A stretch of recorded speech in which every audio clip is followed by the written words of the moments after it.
Yes, folks. Yes, that was Donald Trump Jr. arriving in Greenland just hours ago to claim it for the Viking states of America. Nice. Hey, everybody. Welcome to the show. This is Real News Live. It is a toxically masculine Tuesday. I'm your host, Mike Barrett, in Las Vegas, Nevada, joined, as I always am, by Dr. Brooks Agnew to my immediate right, TV's Blake Wally down there on the second row. Steve Doran will be joining us momentarily as soon as he gets his shit together. All right, guys, welcome to the show. Trump is going to take Greenland.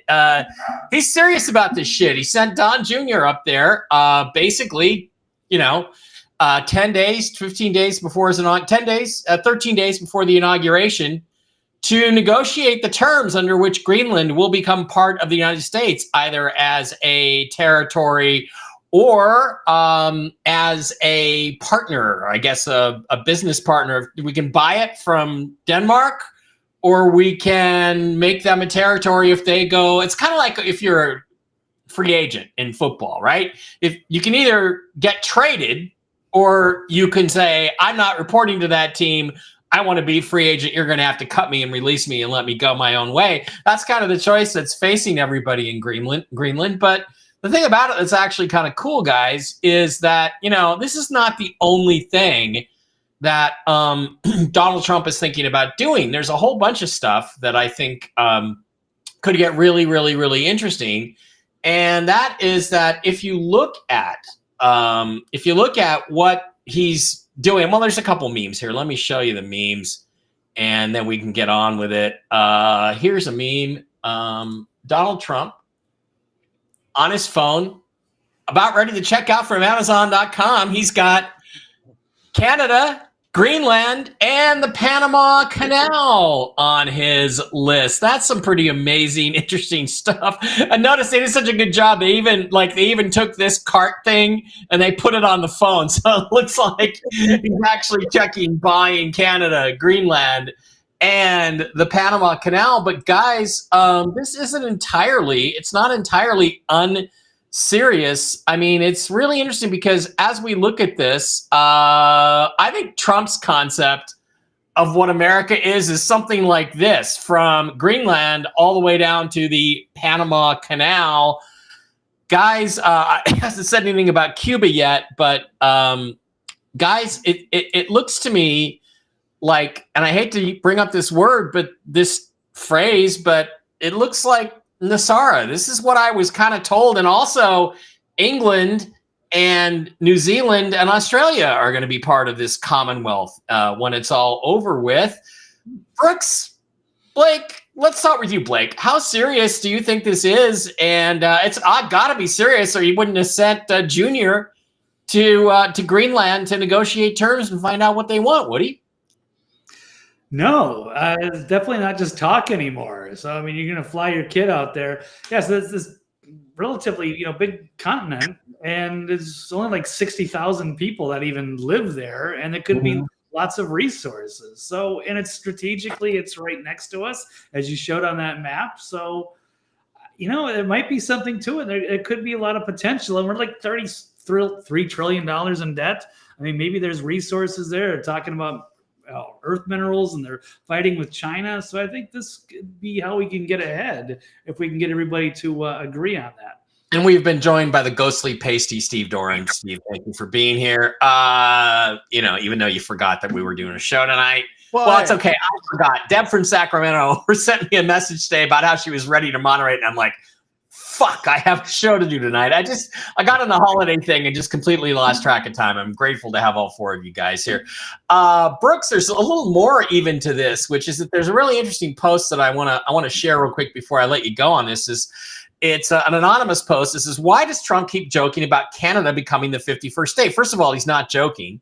Why does Trump keep joking about buying Greenland? He's not joking. Why does he keep talking about taking back the Panama Canal? The answer, for those of you who are not familiar with geopolitics, is shipping. Canada and Greenland, and by extension Denmark, control the Northwest Passage, which, due to ice melting, is set to become one of the largest shipping routes on Earth. Canada, I don't know if that's true, but Canada can't defend it against its other claimant, Russia, without U.S. support. America is also going down the path of wanting to further control shipping routes to maintain their hegemony. While these come off as jokes now, make no mistake, these are long-term U.S. strategic objectives. Whether through conquest, economic partnership, or some other means, the U.S. will eventually control these routes, whether under Trump or someone down the line. He is just the one putting the idea into the atmosphere. I don't agree with that. I think Donald Trump is dead serious about acquiring all of these lands and maybe more. Brooks Agnew, what say you? Well, I think it's probably a combination of the economic and the strategic, but you have to understand, Canada supplies nothing to us, really. We don't really get anything strategic from them. They make a bunch of cars up in Toronto, but we don't need those cars. We could make the cars in Detroit. But we do send about $200 billion a year in cash to Canada. Plus, we are their national defense. Canada really doesn't have its own national defense. We're at their beck and call all the time. And there's a huge trade deficit. So President Trump made it very clear in his press conference today, sending $200 billion to Canada is not that bad if it's a state. But if it's a country, it doesn't make any sense at all. We'll just stop doing it. So he asked Trudeau, what would happen if we stopped sending the $200 billion a year? And Trudeau said, well, Canada would collapse, would cease to exist. So there is a strategic and economic balance for making this happen. And as far as the Panama Canal, we built that thing at great expense, and we lost 38,000 lives doing it to malaria. Can you believe it? People were paid 4 times a day's wages to go down there and work on it because it was so risky of dying. And then we got it built. Jimmy Giveaway Panama Canal Carter gave it away for $1. And now the Chinese control both ends of it. And if they wanted to, they could put a headlock on us in a serious way and really, really cripple our logistics. Well, not militarily. I mean, they could push and stomp and say, "Ooh, we're not going to let you pass through the canal anymore." We'd say, "Oh yeah, hold my beer, motherfucker." Steve, the Panama Canal, I think, is extremely important strategically. They just buried Jimmy Carter today. Good riddance, you fucking piece of shit, loser, ass wipe. I don't miss you, and hopefully nobody else will either. Because of the terrible things you said about me and people like me, and all the times you stabbed America in the back. You helped Iran. You helped Islamic fundamentalism get a foothold in the Middle East. You suck. Goodbye. Let's raise the flags back up to full staff and be done with that piece of shit. We gave him his 5 minutes. Let's just let it go. Steve, what should we do about the Panama Canal, among others? And do you support all of these land acquisitions? Maybe even statehood for Canada by the United States. And do you think Trump's going to try to do it the next 4 years? Because I sure do. Absolutely. Number one, we not only built it, we maintained it. When Jimmy Carter gave it away, the Chinese came in and took over our bases and all of our areas that technology that maintained it and didn't pay a penny for it. And, you know, the United States got $1. So yes, I'm all for taking that back. It was ours. It's been ours since the beginning. It should be ours now. And it wasn't given back to Panama to give to China, but China paid them off and they took it over. So we need to take it back. Supposedly it was to be given back for the Panamanians to run and make money for their country. That's not what happened. So because they didn't keep their end of the deal, adios. And we get it back. As far as I agree. The deal should be null and void. They sold it to the fucking Chinese. They sold it to our enemies. No, it's ours now. We're taking it back. We leased it back, and we will take it back by force if necessary. Secondly, I'm sick and tired of bailing out all these countries, giving them billions and billions of dollars. We get nothing in return. So you're damn right. If we're going to bail out Canada, then we should reap the benefits of sharing in their natural resources, gas, oil, et cetera, et cetera, et cetera. Right. You know, they need to pay us back for all the money that we're sending. And why the hell are we sending Canada money anyway? Yeah, exactly. For what? That's absolutely ridiculous. It's if we send 1 penny out to any country, you know, in the world, we're paying way too much money in taxes. Yep. What do you think the chances are that when Justin Trudeau told Trump, if I don't get the $200 billion a year, Canada collapses, it ceases to exist? What do you think the chances are that Trump looked at him and said, okay, then either resign. If you resign, I won't do that. Who else thinks that? Anybody? No? Anybody? Probably. Yeah, I got a feeling he said, oh, that's great. As long as you resign, I won't cut off your $200 billion.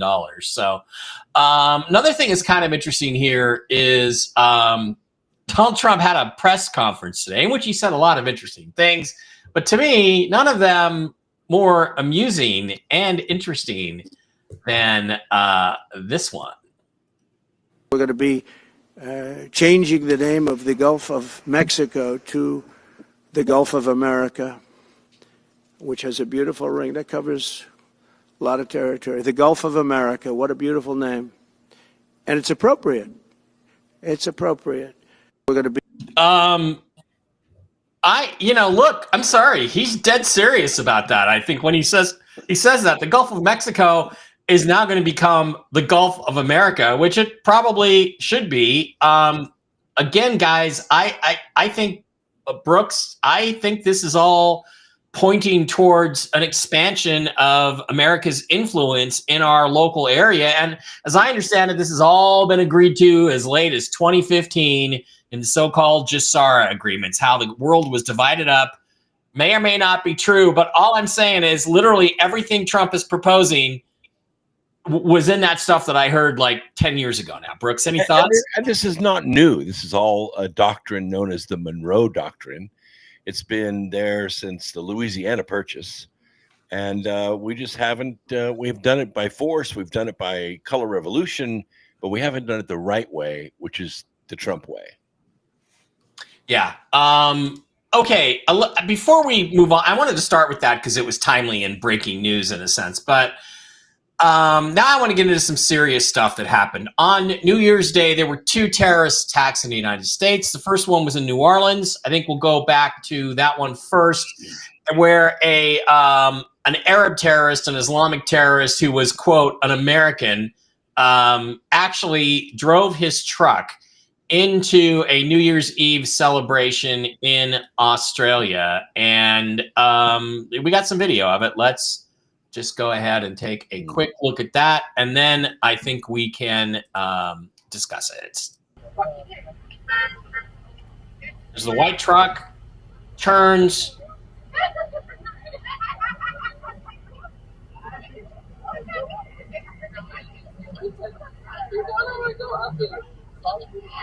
And it drives into the out of people.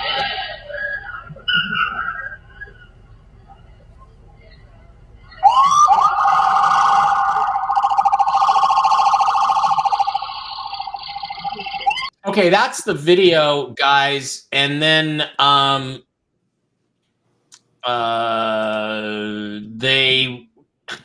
they've lied about this because the first thing they did was at the crime scene, Blake, there was an ISIS flag from this guy on the back of this white truck that he used to run down Americans with. ISIS being the Islamic State, whatever the fuck the name of it is. And they covered it up so that people couldn't see that it was an ISIS flag. And then they lied and said it was not a terrorist attack or that there was anything Islamic or Muslim to do with it. But this guy was an Islamic, he was an Islamic radical that was radicalized, I think, at Fort Bragg, wasn't he? That's one of the possibilities. It looks like they were, both of these drivers were at Fort Bragg, so there could be something there, probably some kind of MK Ultra type of program, mind control, I guess. We have to look at what they're doing over there and whether there's a connection. It's certainly a lot of connection. Plus, what they're using the same app to rent this, something I've never even heard of, Churro, I think. They both got electrical vehicles. Like this obviously sticks out. I don't think they want us looking too far, but the New Orleans keeps getting weirder, and of course, the Las Vegas one they seem to sweep under the rug. But one of the other things I heard today is that the FBI guy in charge of New Orleans happened to be overseas in Italy on New Year's Eve, so he wasn't even there. And I'm curious, probably this other driver came from Houston up to New Orleans. Like it's something. There's I don't know. I'm trying to put the connections together, but the whole thing doesn't make much sense. The chief of police for New Orleans is this gray-haired old granny DEI hire who was fired from her chief of police job at another city, I forget where, Brooks, because she ran down two people with her car because she's apparently senile and can't drive anymore and was put in charge. And guess what, Brooks? The thing that allowed this, or Steve, let's go with Steve, that allowed this to happen is that there are car barriers all around Bourbon Street where this took place that are used to, when there's big gatherings, to keep cars out of there so this exact thing cannot be done. And guess what, Steve? None of them were raised. They were all left down to enable this guy to drive into the crowd. What do you think about that? Well, that's what I was saying when you and I and the other team members were texting back and forth. That was my big bone of contention. First of all, he knew that the barriers weren't installed correctly. He knew he could drive around the barriers and get in there and, kill all those innocent people. He had a whole lot of intel before he even showed up. Because had he just been some deranged ISIS terrorist, Houston is a big city. It's got people all over. There were people in the streets everywhere. They had a similar setup as New Orleans. You want to know what the difference was? In Houston, the barriers were put in correctly. In New Orleans, they were not. So, that's the difference. He knew that when he went down there, he would be able to drive around those barriers and kill all those innocent people. That's the difference. There's all kinds of connections with him and other people. One of the other things I brought up, I don't remember the gentleman's name, but I will look it up. Another guy that they had contact with was driving down the road. He was a sergeant. He was a small weapons expert in the Green Beret or Special Forces. He was going to rescue his friend who had supposedly broke down on the side of the road and inadvertently was hit by a .22 shell that they believe came from a squirrel hunter that missed his target and just happened to hit him in the head as he's driving down the road. I mean, it's just preposterous. The information that they come up with and the things that they try to get the American people to believe. Yeah, the thing is, Brooks, the New Orleans car killer, the Vegas Trump Tower bomber, who we're going to get to in a second, and the guy who tried to kill Donald Trump on the golf course back in September, all were at Fort Bragg, all at the same time. And the guy that was the car bomber, or the Tesla bomber, actually served in Ukraine supporting the Azov battalion against the Russians. Does any of this make sense, Brooks? What is going on? These seem to me like they're all deep state agents being activated. Yeah, but he was a lone wolf, don't you know? No, of course, yeah. So Mr. Jabbar spent 2 weeks in Egypt, and when he came back, he had something that we've never seen in this country and we've never seen in Europe: exotic explosives. Never seen them before. He makes, allegedly, several IEDs. He places the IEDs on video. They have him. The IEDs are remotely detonated. The remote detonators in his truck. Neither of the IEDs went off. Thank God. Had they gone off, we would have been talking about 1,400 dead instead of 14. I believe that he had this all planned. He was working with the team. He came there, he put the IEDs out, and he could not detonate the bombs. He didn't build them. He didn't know how they work, and he couldn't detonate them. He became frustrated, and he drove around the barrier and decided to run over as many people as he could and die. Wow. But the U.S. government said that they were potentially IEDs. They didn't know that they were IEDs. They might be IEDs. Gentlemen, well, let's the FBI. The FBI says that. The FBI, yeah, the FBI. If the FBI wanted to give people a reason to fire them all and send half of them to prison for the rest of their lives, if not the gallows, they're doing it right now, every day. And by the way, Jabbar was completely broke. He had no money. He was despised. Had no money. Zero money. Yet he can go to Egypt. He rents a Lightning pickup truck, which, by the way, only has a 90-mile range. Right. And he drives it from Texas to Louisiana. But there's not one single surveillance film of him charging that truck over and over and over and over again, all the way to Louisiana. Yeah. And it's interesting because the same thing happened with Livensberger, the guy who rented the Trump Tesla Cybertruck. He stopped, like it said, there was a meme out. A guy said he had to stop 8 times from, where was it, Wisconsin or something, to Vegas and charge his car. No wonder he killed himself, he said. Electric cars are not all that. So this guy, Matthew Livensberger, I believe, rents a Tesla Cybertruck, which I think is symbolic of the alliance between Donald Trump and Elon Musk. And then he drives it up to the entrance to the Trump Hotel in Las Vegas, and this happened. Copy. Watch it a second time here. Copy. By the way, just before that explosion went off, he allegedly shot himself in the head. Well, that's what they say, and that's the next thing we're going to address. He supposedly shot himself in the head, but first I want to kind of give a shout out to the Tesla truck. All those explosives, there were fireworks, obviously, and the frame of the car is intact. Some of the glass didn't even break. That's how fucking indestructible this thing is. So, Elon, kudos for that. It may take a while, but I want to show you some other videos. This is Matthew Livelsberger sitting inside his Tesla truck right as it explodes. He supposedly shot himself with a .50 caliber Desert Eagle gun at close range. Hey, what you got? Desert Eagle. What are you shooting at? This skull right in front of me. Hey, what you got? Let's watch. Desert Eagle. What are you shooting at? This skull right in front of me. All right, hold on. Let me switch to slow-mo.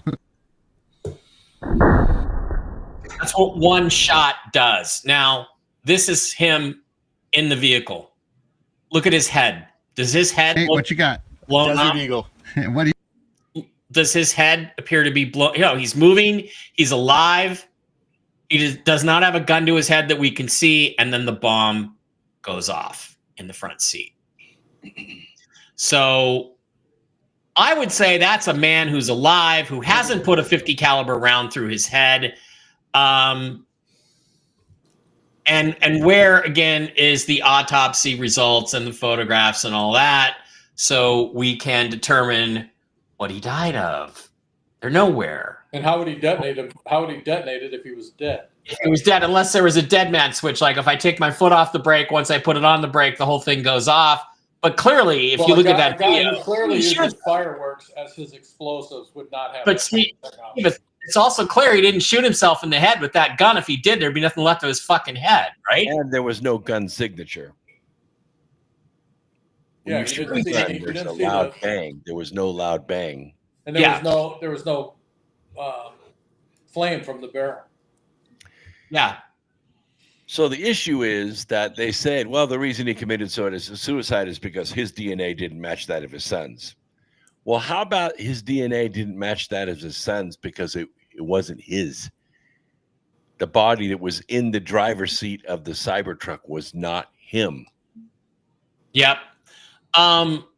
Blake, you like me, you're a layman, you're not a big gun guy, but you saw the size of that gun. You saw what it did to that human skull. Do you think the the FBI says he shot himself in the head with this gun and then the bomb went off? That does not appear to be what the video shows to me. And it seems to me the FBI is lying through their fucking teeth to us. What do you think when you look at that? I'm starting to wonder if he's a patsy. I mean, I don't know if that's him, but second, if that's him, maybe he had a totally different thing in mind when he was there on a different type of mission, and they just set him up, and then they detonated it. And then, he's a bomb expert, and he hates Trump or whatever. I mean, those ridiculous stories are meant for the general public, because they'll believe anything, but their lies aren't working as much anymore. And yeah, the Desert Eagle seems to be a bit overkill. At least that's what I'm hearing. But I wouldn't be an expert on that particular issue. But of course, the other thing is his body was like beyond recognition, but his military ID and his passport were somehow there magically intact with all the their whole story just is bad, and now they're just seem like they're sweeping it under the rug, and they don't want to see any other investigation. And who takes their passport to commit a terrorist act? The first thing I pack, if I'm going to be a terrorist, the first thing I'm packing is my passport. Yeah. Well, in the case of the 9/11 hijackers, they had to have the passports to get on board the plane because they were not American citizens. So that was part of it. The other thing is that's a totally different animal. But I will also say to you guys that my dad was on the crash team for Boeing from the 60s through the end of through about 1980. And, there were many times, it's 3:00 in the morning. All the lights are on. There's all this activity. What's happening? Well, Dad's got to get on a plane to Africa, Rwanda. He's got to get on a plane to Australia or something like that because a Boeing plane went down, and he's on the investigation team. And he did tell me, you wouldn't believe, like, we find watches and shoes and wallets half a mile from the impact point. So I'm just going to tell you, like, on 9/11, the chaos, yes, you can have, if you've got a passport in your pocket here, through all that stuff, yes, it can fly clear of the explosion. That is not unlikely. But it does seem unlikely to me that a paper document is going to survive that fire and explosion. It's not the survivability. You've got a guy from Wisconsin going to Las Vegas. He's an American citizen. He doesn't have to cross any borders. He doesn't have to go through any checkpoint that would require a U.S. passport. All he needs is his driver's license. Yeah. Well, he does have. He did. It is a little bit burned from what I saw. It's burned. But go ahead, Brooks. He was on his way to Mexico. 2 days before this occurred, he sent out an email to Sean Ryan, and Sean Ryan took a lot of artistic license, I think, with it, got himself in trouble, and he's in the wind right now. But the point is, he was on his way to Mexico. He was being hunted. He felt like he's active duty, okay, and he's getting ready to retire in about 2 years. This is not a guy that's suicidal. He's well on his way to bigger and better things, and he was going to slip over the border into Mexico. And I believe he did. I believe he's an active duty special forces trained person with 20 years experience. And I think he set the whole thing up to make it look like he was dead in a rented Cybertruck, and he slipped over the border into Mexico. So there was somebody in that vehicle driving it. And the self-driving vehicle. The self-drive, no, Musk made it. He says, and I don't know if he's telling the truth, but you cannot, the self-drive will not work unless the Tesla senses that there is an active, attentive human being sitting behind the wheel. That's what he said. I don't know if that's true. So who was in the driver's seat? Is it this guy? Brooks, you think it was somebody else? Body was cremated. We'll never know. Yeah. Bizarre. Gentlemen, the thing about this is that all these occurrences are adding up to what appears to be an attempt to create chaos. Yet, just yesterday, we had the election on January 6th. Stick that one in your pipe and smoke it, Democrats. On January 6th, Donald Trump was certified. The election was certified. It's over. They can swear him in at any time. It doesn't have to be at the inauguration, but it's nice if it is. But it's ceremonial at this point.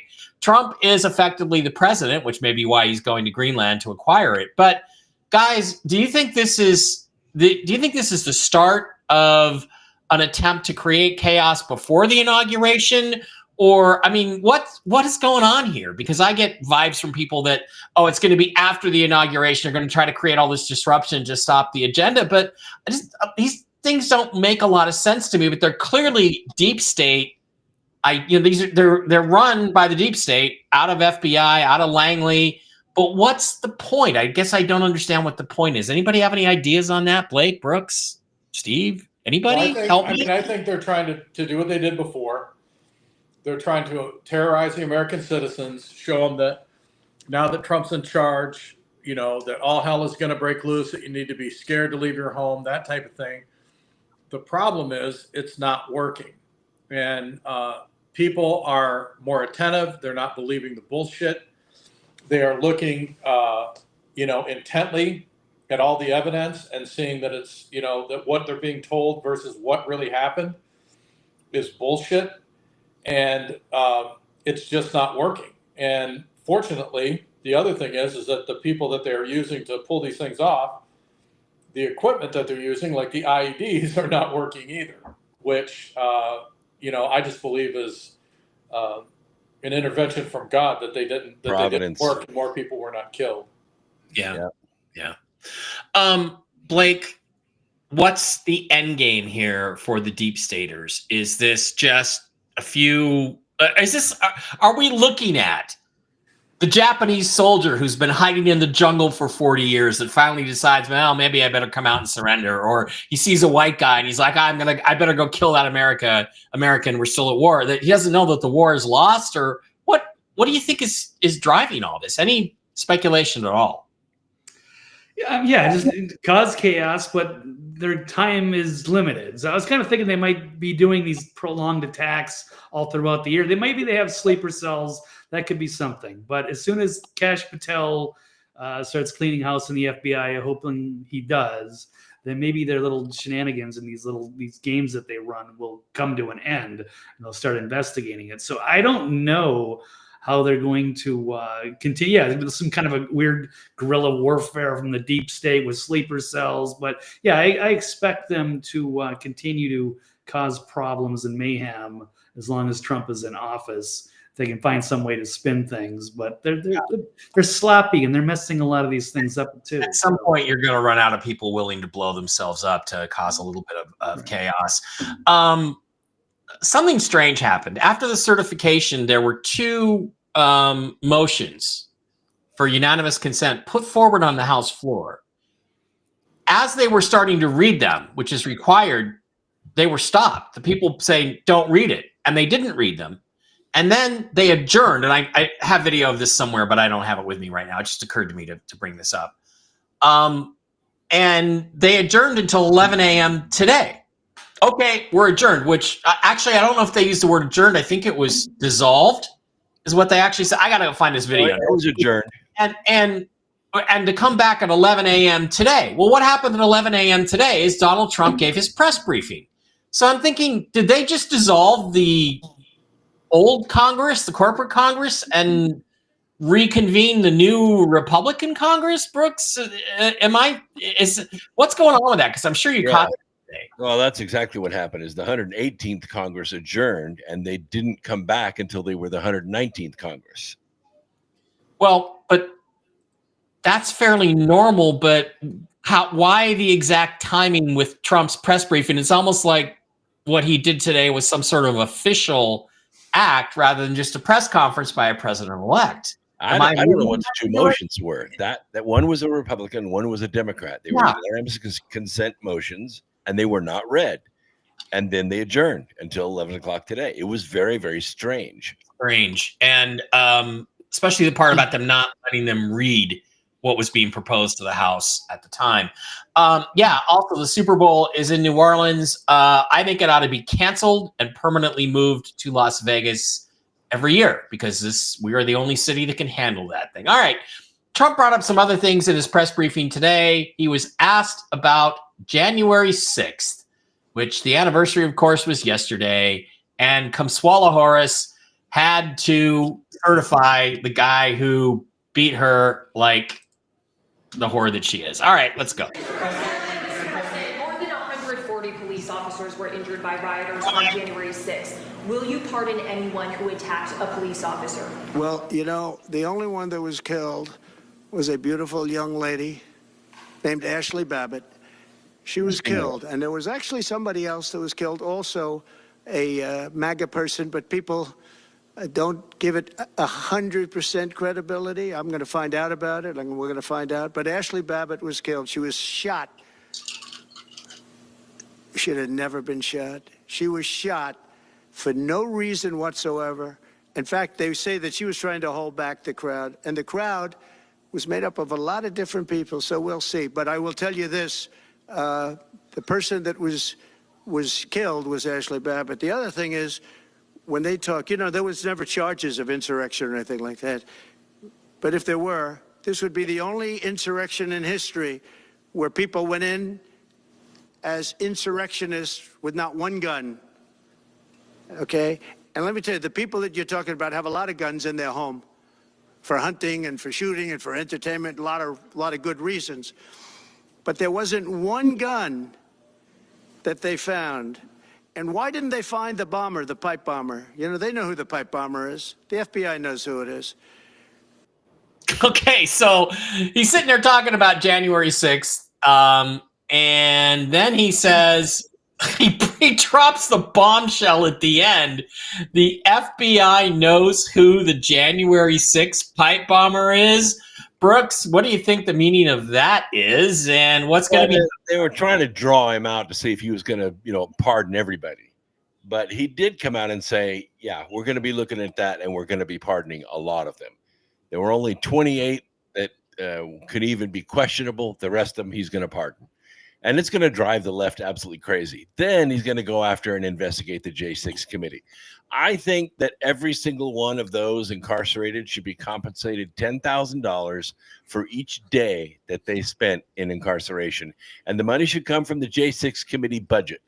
And if that budget is exhausted, they should go after the individuals on the committee and start liquidating their personal assets. Oh, no, I 100% agree. I think the January 6th committee and everybody who voted to convene it, they should be the ones that should have to pay the $10,000 a day to each one of the people that's been put in prison. And that's probably just where we start. Blake, what do you think about this? And he did later say he was going to pardon all these people. So, he made a show out of saying, oh, well, if they did something really bad, we won't pardon them. But what do you think about all this? No, it was some brilliant jiu-jitsu against that hack, flack lackey from the corporate media. And it was, got to correct that narrative. And we saw, Amy Klobuchar, senator from Minnesota, she got community notes on her tweet saying, these 5 police officers that lost their lives. When she left out the whole point that none of them actually died during that event. Brian Sicknick died of natural causes after they claimed he was beaten with the fire extinguisher. The other guys died of suicide. Why? Were they potential whistleblowers? I'd like to know the details of that. But you also have Attorney General Merrick Garland kind of saying the same thing. I'm trying to frame it as though, yes, it's the insurrection, but they've lost the control of that narrative, and it's time to turn things around. They're certainly panicking, and now they're getting corrected, and it's glorious to see.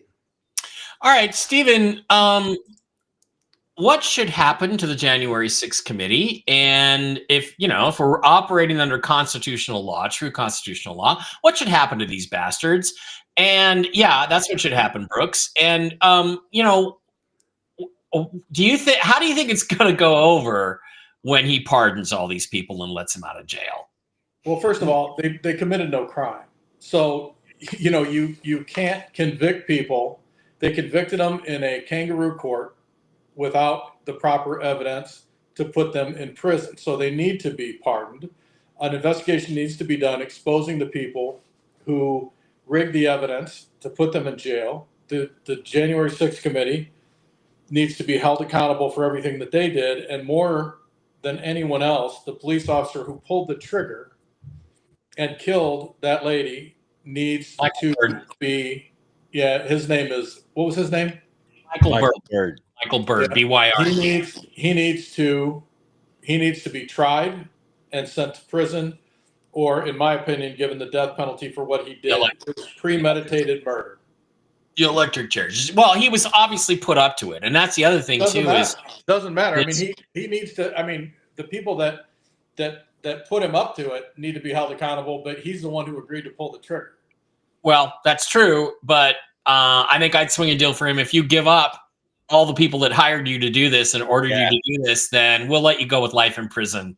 But without possibility, bro, you're never gonna see, the sunshine without bars in front of your face again. But if you tell us all about Nancy Pelosi ordering you to do that, we'll. By the way, there was a reason to celebrate the end of this Congress. Bush and Bowman get no pension, no federal pension. You got to win 3 terms, and they didn't. Oh, that's hilarious. Okay, well, that's good. All right, gentlemen, I want to shift gears to a little social commentary because I think it's pretty interesting. There's you may not be aware of this, but there is a sex scandal at Fox Sports. No. Fox Sports. Get out. Scandal. No way. The sex scandal. Purer than the driven snow. The sex scandal involves this cow named Joy Taylor. Now, if you don't know who Joy Taylor is, this is Joy Taylor. Guys, why is it that women with the name Joy are always the most joyless, vicious, evil bitches on the planet? There's something going on with that. I don't know what it is. But if you don't know what's going on here, basically, she was on a bunch of Fox Sports shows, talk shows, talking about sports. And nobody wants to listen to girls talk about sports, especially nobody wants to listen to Joy Taylor. The only thing she knows about sports is that her brother Jason was an NFL football player, Hall of Famer. And that may be fine. But she basically, it came out that she was fucking a Fox executive. That's how she got on the air in the first place. Wow. And then she was fucking her co-host, Emmanuel Acho, on a show called Speak for Yourself or Speak. It used to be called Speak for Yourself. It starred Jason Whitlock and Marcellus Wiley. Jason Whitlock has been a sports reporter for 20, 25 years, knows sports in and out, especially football. Marcellus Wiley was a Pro Bowl defensive end for the Buffalo Bills and another team, I think the Cowboys. They had a really good show. It was the most popular show on Fox. She used her influence with the producer, and by influence, I mean, influence. She got them pushed out of their show, got a spot on the show, and then she started fucking the football player, Emmanuel Acho, who was her co-host. And this all came out because the hairdresser for Fox Sports said that Joy Taylor told her all this stuff and told her that she just needed to get with the program because Skip Bayless, another very popular host, formerly of ESPN, now Fox Sports, supposedly offered her $1.5 million for sex. Now, let's just put this in a little bit of context while I take Joy down here for a second. The context is that Skip Bayless is an old guy, and he's kind of a jerk, and he's an East Coaster. And these guys, what they do that have tons of money, they put girls on scholarship. In other words, they find a girl they like, they get her an apartment, they get her a car, and they give her $5,000 a month, and they bang her for 3 or 4 years, and then the contract runs out, and they move on to a younger girl. So Skip Bayless, as Jason Whitlock put it, he worked with them, he saw all this stuff going on, and he said, look, I'm sure if Skip Bayless did not offer anybody $1.5 million for sex, he probably made some joke about, I'll put you on scholarship for $1.5 million if you'll sleep with me, or something like that, meaning it's a joke. But here's what we now know about the sports business if we didn't know it already, which is that the women that are on these shows that no man wants to see, on these shows. We don't ask for them. We don't want them there. You know, they're there because of their looks, and they're there because they sleep with the executives. Here's some more shots of Joy Taylor and her ridiculously huge fake boobs, and she's fat, and you know, whatever. But here's my favorite part about this too. I just want to point this out, that this Emmanuel Acho guy he did a video a week or so ago where he talked about how great Joy Taylor was and how talented she was. And every time he said Joy Taylor, he snipped his fingers. I'm not kidding. It's bizarre. It's absolutely freaking bizarre. But look, and I want to bring this up in the context of, you know, look, I am somebody who's had, let me put it this way. In the TV business, I was sexually harassed in the TV business. I was. During my time on a certain show. I can testify to that.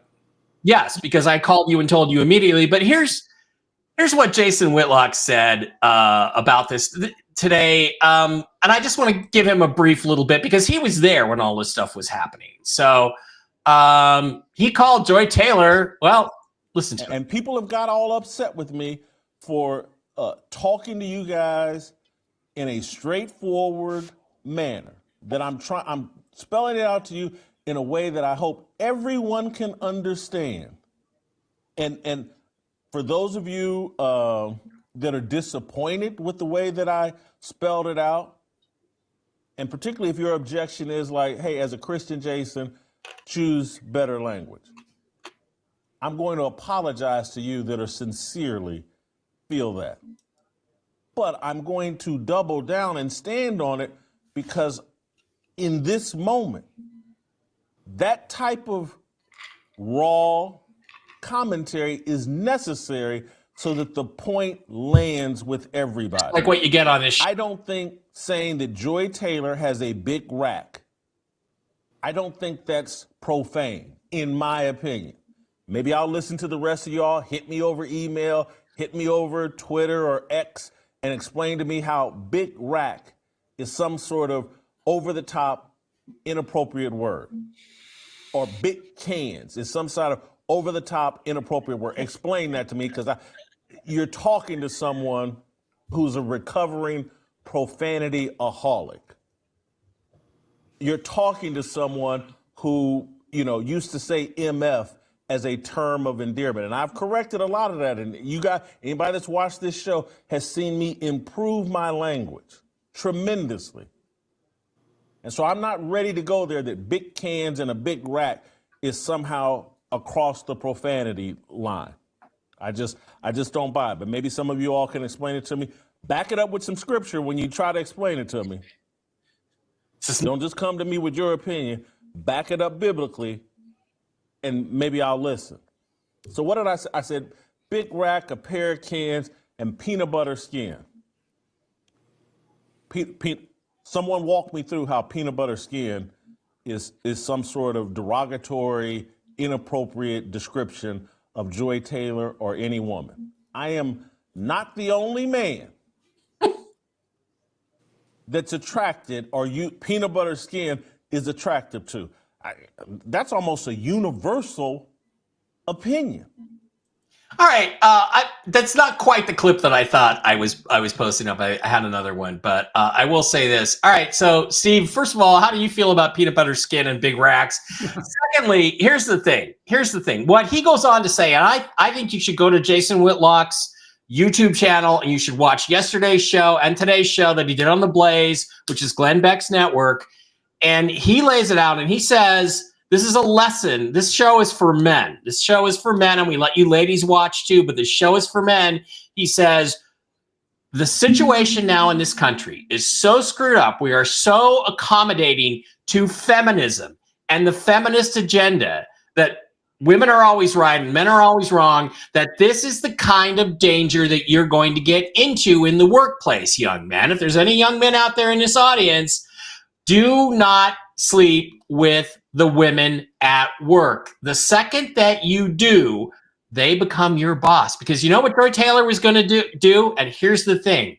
She said, if that producer guy, and I forget his name, Dixon or something, And he's just a typical older dude.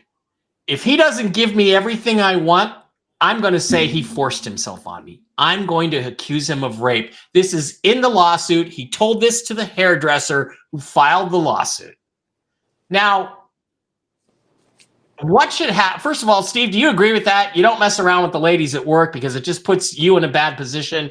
And secondly, anything, this is how business is done, as Whitlock points out, not just in corporate television, but in corporate America everywhere. We are corrupt to the core, and we need a wake-up call. First of all, I mean, it is so ridiculous now in the workplace that, they will say, you can do absolutely nothing wrong. And the woman will come forward and she'll say, but that's how he made me feel. Doesn't matter what you really did. Doesn't matter what you really said. That's how you made me feel. Mm-hmm. And then they win the lawsuit, or they get the person fired, or whatever the case may be. It's absolutely ridiculous. There is no recourse. I mean, you can sue the company and say that they went beyond their scope of authority in terminating you. But again, you have to have a lot of money, and the attorneys won't take it unless you give them a big retainer and that type of thing. But it's absolutely ridiculous. And a lot of people are fired for absolutely no reason whatsoever, other than just coming to work, doing their job, and some woman saying, well, he made me feel uncomfortable because he's 6'4", whatever the case may be. It's absolutely ridiculous. The feminization of this country is absolutely ridiculous. And, and the classes that people are made to take before they can even go to work or work in the workplace on sexual harassment and people of color. I mean, it is absolutely ridiculous. And, it's beyond ridiculous when you sit in these classes. I mean, it's like you're a 2-year-old that's being reprogrammed how to think, and it's ridiculous. Yeah, I've been in corporate environments, and they've gotten a lot worse since I left the corporate world. Blake, this may not seem like. Do you think it's a good lesson for guys to simply not get involved? I mean, I get women out of the workplace as far as I'm concerned, especially a sports network. You don't need any women doing this stuff because no guy, who are 99% of the audience, wants to listen to these women babble. I mean, Whitlock goes on. He's like, I didn't want Joy. They tried to put Joy Taylor on my show. I said no, because she doesn't know anything about sports. She just has big cans and peanut butter skin. Yeah, you can tell a guy that. These are all great lessons, because it's always going to turn into drama, and everyone's going to find out, and it's going to be a big scandal. But the problem is guys don't always think with their brain in those situations. So they can get themselves into a lot of trouble that way. And it's interesting to see Whitlock explain that. He's got that Christian audience. He's got to massage it all, but yeah.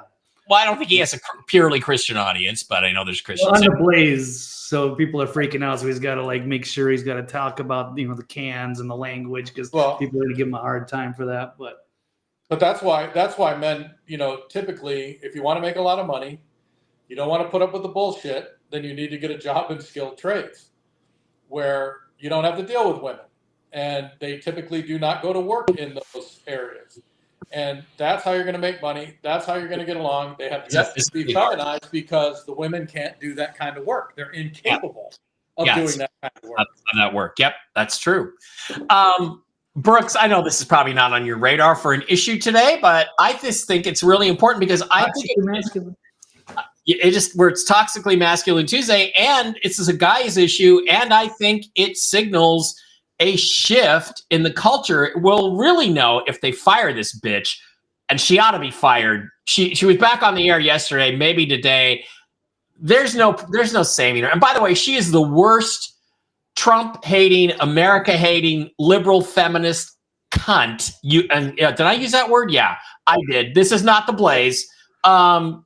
That you can imagine. And I can't tell you the joy it brought to me to see her exposed yesterday, and Emmanuel Acho. So Brooks, the question I'm throwing to you is does this signal a change, do you think, in the culture, or is it? Yeah. Oh, yeah. Yeah, ever since Omaroso and the Pound Me Too Pound movement, I worked for the Fortune 100 for almost 27 years, so I'm in a lot of boardrooms, giving advice on multi-million-dollar projects. We almost never have women in these meetings unless they're secretaries. Very few women engineers, and the reason is because of that movement. They're afraid to hire women in these areas because if they, it's like a courtroom one time where this person, I won't even mention the sex, was suing their employer for wrongful termination. And they were in recess getting ready to go back into the courtroom. And this person approached the boss, berated him in public, and said, "You fired me because I'm a whatever." And he said, No. I hired you because I fired you because you're worthless. Yeah, there needs to be more of that. I mean, I remember when I got laid off from Northrop Grumman, I don't know, 2012, 2013, something like that. And I had to go over to human resources for my exit interview, in which I laid it all out for them what I thought of the situation. And I remember as I walked out, I passed all these cubicles. There had to be at least a dozen, probably more like 20, all filled with women, all doing nothing but paperwork regarding human resources to fit either state or federal regulations of some kind. And I sat there and I thought to myself, these 20 people in here, all women, don't do one thing, not even one thing to contribute to the construction of an aircraft or a missile or a drone or any of the things we build here at Northrop Grumman. And I do, but I'm the one who's being laid off. I wasn't actually that happy about it. I was ready to go. I'm the one who's being laid off and they're staying here. And I'm thought to myself, if you fired 3 or 4 of these, that would easily make up for my salary. And I could keep doing things that actually contributed to making aircraft, which is the product that the company made. So I think that environment needs to stop because I believe these jobs and these regulations were created to give women jobs so we could get them into paying taxes and making them debt slaves, which is, we're kind of done with that. We need to stop doing that. By the way, Donald Trump Jr. Was greeted to this in Greenland when he got there. He went to a bar and everybody there was wearing "Make America Great Again" hats and had American flags. Looks to me like if there's a vote in Greenland, they're going to vote to become part of the United States or territory of the U.S.